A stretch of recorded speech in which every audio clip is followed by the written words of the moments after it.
What's up? What's up? It's your boy kingdjtricks. You know what time it is. Gotta talk about my boy Benzino, man. My OG Benzino. As y'all know, I did talk to him. We had a discussion. We had a few discussions actually. I haven't spoken to him since. I might have to hit him up and see how he's doing. I've been busy, but you know, we don't have that kind of friendship where I just call him randomly. It's one of those things that we do on business, right? And some of you might know I interned at Distance 50 when I was a little younger, 16, 15 years old. That's where I kind of got my start in blogging a little bit. Then I worked at WorldStar. So I got my connections in the G Unit. You know, I'm kind of in the middle of the situation, you know, just a little bit. Benzino, I think, is a pretty good guy. Sometimes he does wear his emotion on his sleeve. You know, 50 is crazy. We all know that. We love him for being crazy. But they're OGs, you know, and I try my best to find respect and try to respect the ones who've done it before me, that, you know, paved the way, and especially ones that had done some big things in their career. You know, like Zeno did some big things in his career, and, you know, 50's 50. So you always got to take your hat off and respect those gentlemen for doing the things that they were able to do. And, you know, Benzino said some things recently that, you know, he might regret, or he speaks out at the moment. You know what I mean? But this discussion that we're going to have today is mostly about, you know, the leray situation that I'm currently having. Out of respect for Benzino, we did have a discussion about her and his love for her and things like that. And sometimes when Zeno speaks, he kind of says things in a way where it comes off a certain way, like he's hating or he has some animosity, but really he doesn't know too many ways to explain himself. You know what I mean? I don't know if it's a vocabulary thing or an emotional thing or just how he is able to I think he's missing emotional intelligence. I think that's what it is. You know what I mean? Because Zeno's a pretty smart guy. He's not dumb. Like people think that. No, Benzino, he could think. Obviously, I would know. I spoke to him before. Benzino's not a dumb guy at all. But I think when it comes to how he shows affection is where he lacks the intelligence. And everyone has different things in their life where, you know, you can't be good at everything. Let's just put it that way. You know, no one's perfect. That's the thing. You can strive to be better, though. It's just what we're all striving to do. But speaking about the leray situation, as y'all know, she did block me, okay? And it was mostly because I said something about Trippy before the pregnancy came out. And I said something, you know, about Benzino, pretty much like, yo, I'm gonna let Benzino know, like, you're with this loser, like, whatever. It was a little thing, you know, and she got mad, she blocked me. And I was a little bit frustrated about that because anyone who knows me knows I love Koi. Like, I love Koi. She was one of my favorite artists. I've been supporting her for a long time. She would check the DMs and she would always like heart stuff and like say thank you, like little things, you know. We didn't have like a friendship where we would talk on the phone or talk at all, like personally. It's just one of those things where it's like she appreciates, like when I would post her on my pages. It was cordial, you know, before she signed to the labels, and maybe the labels kind of took over her DMs. I don't know, but I thought it was we were cool. I didn't think we had any beef or anything like that. So I just wanted to know why she blocked me, because from my perspective, I've always been supporting her. I've always supported her. Anyone who knows me knows I've always supported leray, okay? So if anyone knows her personally, tell Koi, come on, Koi, unblock me. The rest of the motherfuckers, Vivica Fox, what's that mentally challenged bitch that just blocked me recently?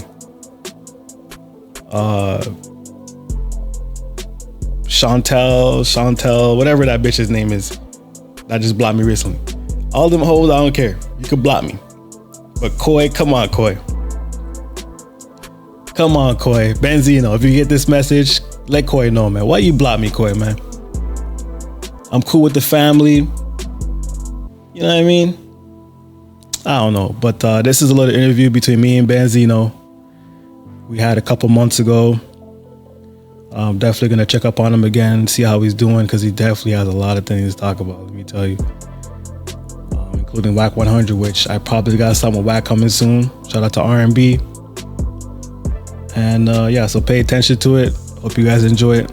I'm out. Bam Media TV. You know what time it is. The brain just gets tired of it, and it has to go back to the music and talent. You know, so she has that. So I don't think it'll be a problem for her. But she really has to focus on the music side of it, and not so much the personality. To me, and that's not just for Koi, but for all young artists.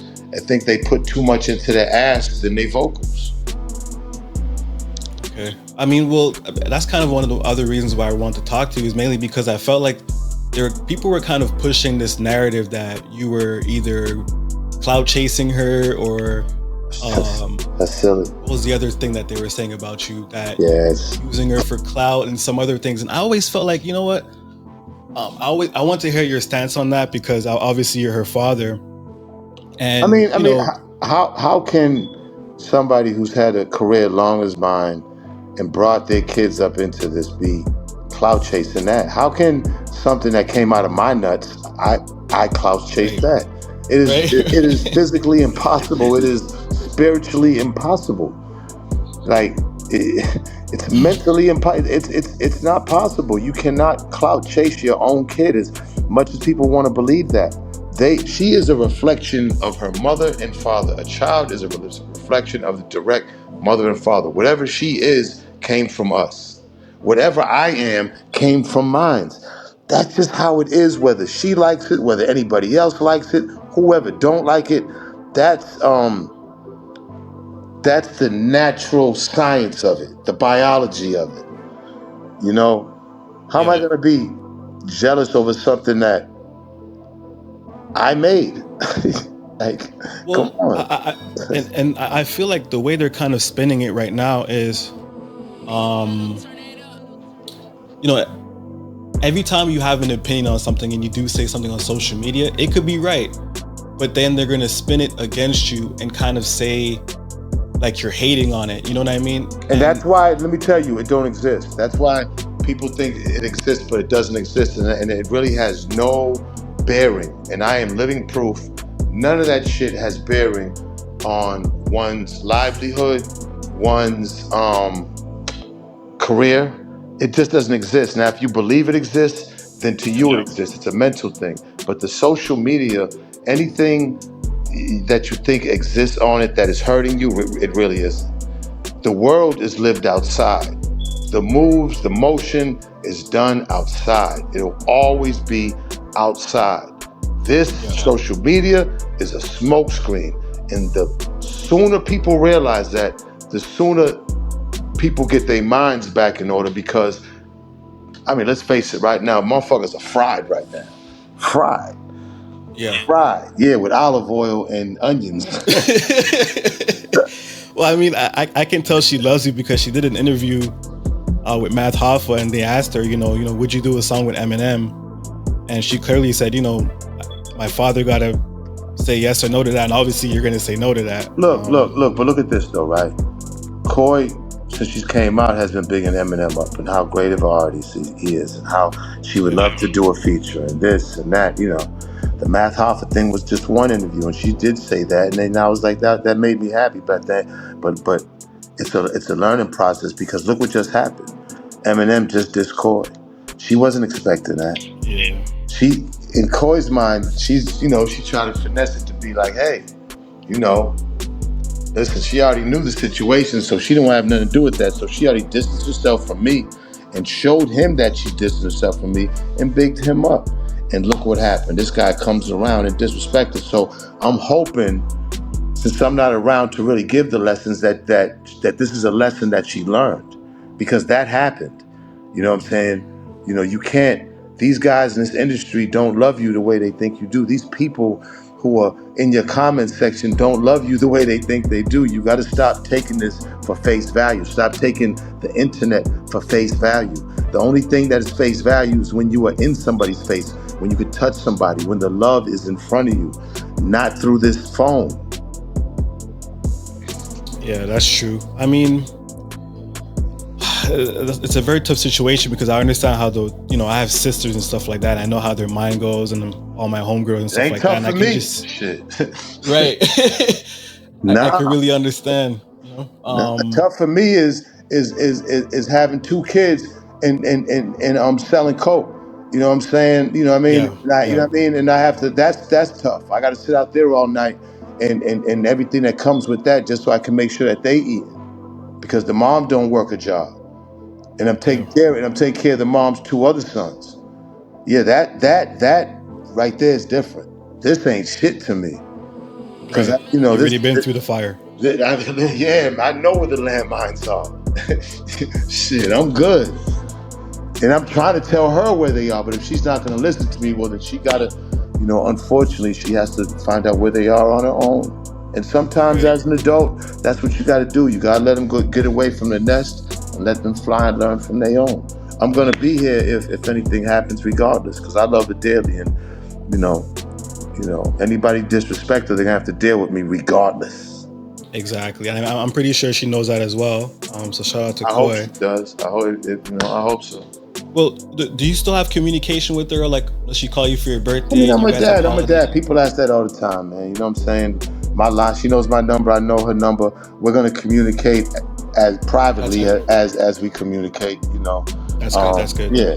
I mean, listen, we got numbers. But like I said, even withstanding no drama, kids when they get a certain age, you know what I'm saying? They're out there.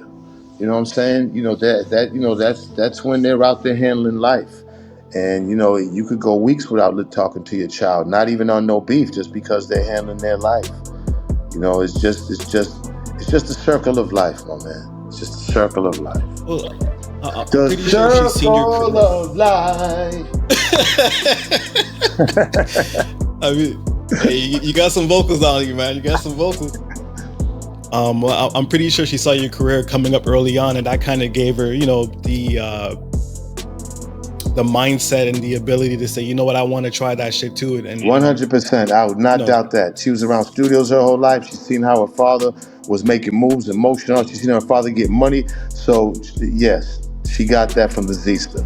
Yes, and I'm proud that my kids are now financially independent. Her, Ray, Taj, and even Zeno doing his own thing, selling his pancakes and waffles, man. www.chefzeno.com. Get his spices, the pancake mix. He's 8 years old, man. So, you know what I mean? All my kids, man. I'm a hustler, number one.